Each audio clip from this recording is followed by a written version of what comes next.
छोटी है और जिसमें सबसे ज़्यादा तथ्य हैं, उसमें रहस्य भी बहुत थे जिसको उत्तर प्रदेश के लोग जानना चाहते हैं। आप ये कह सकते हैं कि ना टायर्ड, ना रिटायर्ड और ना कार्यवाहक, अब की बार फुल फ्लैश सरकार। यानी कि यूपी की जो ब्यूरोक्रेसी की सबसे बड़ी कुर्सी है, जिस पर पिछले 2.5 साल से सेवा विस्तार के तहत एक मुख्य सचिव बैठे हुए थे, उनकी विदाई हो गई और उनकी जगह अस्थायी तौर पर एक नया मुख्य सचिव आ गया है। मनोज कुमार सिंह उत्तर प्रदेश के अस्थायी मुख्य सचिव बन गए हैं, परमानेंट बन गए हैं और वो जुलाई 2025 तक अभी सरकारी सेवा में हैं। मनोज कुमार सिंह को एक परफॉर्मर अफसर के तौर पर जाना जाता है, लेकिन मुख्य सचिव उनके बनने की कहानी कोई सामान्य नहीं है। नौकरशाही में, सत्ता के गलियारों में इस बात की काफ़ी चर्चा है कि आखिर मनोज कुमार सिंह कैसे अचानक से मुख्य सचिव की कुर्सी पर आकर बैठ गए और दुर्गाशंकर मिश्रा को चौथी बार सेवा विस्तार क्यों नहीं मिल पाया। एक बहस चल रही है।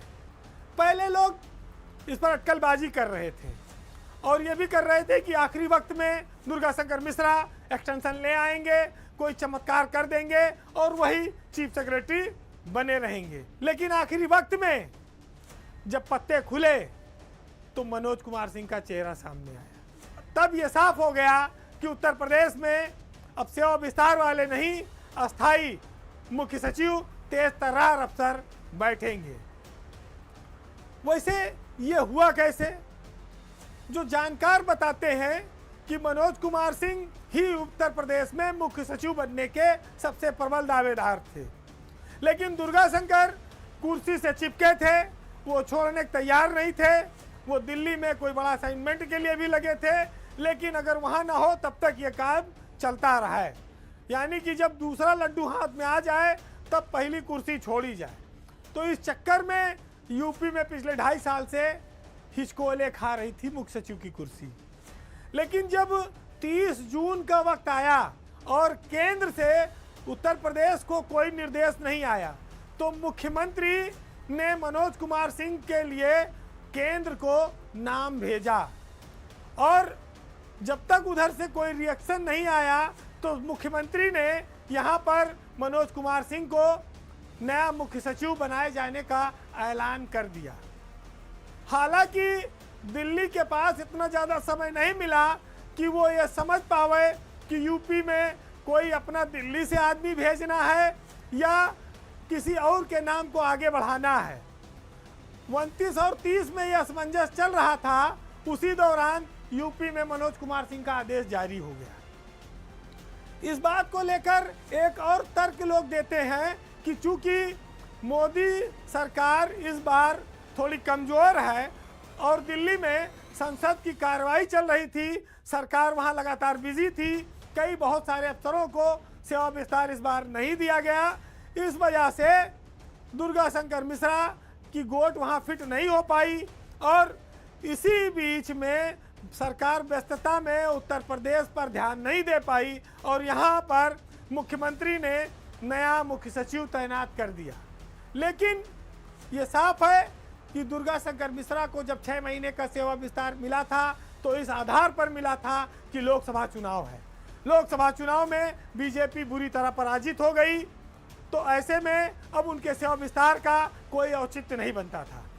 कहा जाता है कि दिल्ली को मुख्यमंत्री ने अवगत तो करा दिया था, लेकिन दिल्ली अपनी भावना से अवगत नहीं करा पाया।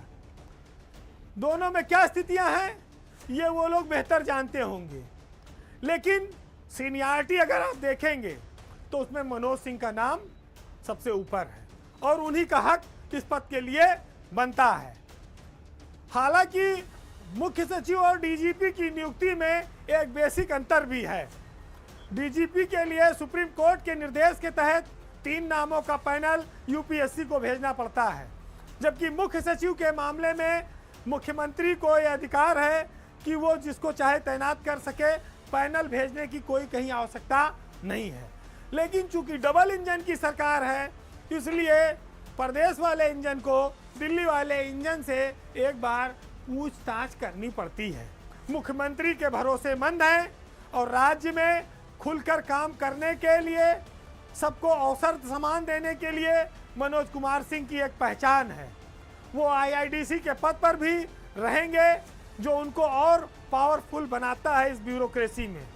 अब उनके सामने चुनौती इस बात की है कि उनको प्रदेश में अब डिलीवरी ऑन टाइम के मंत्र को तेजी से आगे बढ़ाना होगा। कोरोना काल से लेकर आज तक वो टीम योगी की जो कमेटी रही है उसका वो अहम हिस्सा रहे हैं। उनकी अनुभव, उनकी क्षमता, उनकी दक्षता ब्यूरोक्रेसी में सबसे अलग है। यही उनको प्रतिष्ठा भी दिलाती रही है। विकास और तरक्की के बहुत सारे निर्णय होने हैं जो उनकी कार्यशैली पर निर्भर करेंगे कि उत्तर प्रदेश आगे कितनी स्पीड से दौड़ेगा। इस उत्तर प्रदेश की ब्यूरोक्रेसी में लोग चर्चा में रहने के लिए, नज़रों में बने रहने के लिए अच्छे और बुरे हर तरह के काम भी करते हैं, लेकिन हर अफसर एक तरह का नहीं होता है। एक साहित्यकार ने बहुत अच्छा व्यंग्य लिखा है, सुनिएगा कि हर घड़ी चश्मे खरीदार में रहने के लिए कुछ हुनर चाहिए बाजार में रहने के लिए। मैंने देखा है जो मर्दों की तरह रहते थे, मस्खरे बन गए दरबार में रहने के लिए, और अब तो बदनामी का शोहरत से वो रिश्ता है कि लोग नंगे हो जाते हैं अखबार में रहने के लिए। नमस्कार।